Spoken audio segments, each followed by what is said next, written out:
Աստծո խոսքը իրականություն է դառնալու սկզբից մինչև վերջի վերջակետը։ Եվ այն կախված չէ ոչ մարդկային տրամաբանությունից, մարդկային ցանկություններից, պետությունների որոշումներից, այլ ամեն բան, ամեն մի մարդ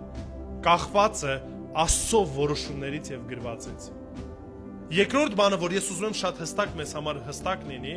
որ Հիսուս Քրիստոս կատարյալ եւ ընտրված մեսիան էր, որը եկավ եւ իր գործը կատարեց, խաչի վրա մեզ փրկություն տվեց եւ հիմա հոր աջ կողմը նստած է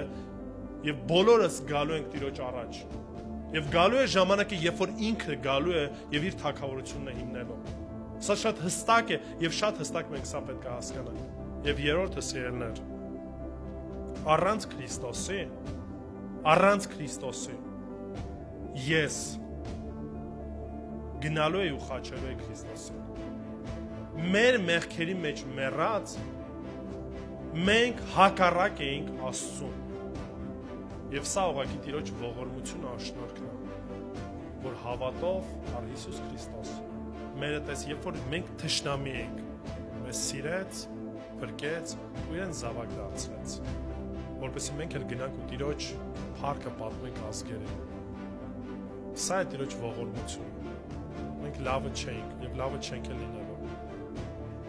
Ամեն բան Տիրոջ մասին է, որ Տիրոջ ողորմության ու Տիրոջ փառքի համար է։ Տիրոջը փառք տվեք ու վստահ քայլեք։ Կարդացեք խոսքը, ճանաչեք Աստծուն, ճանաչեք այն ամեն ինչ, որ ինքը ուզում է ձեր կյանքի համար։ Որտեվ սա է ճշմարտությունը միակ։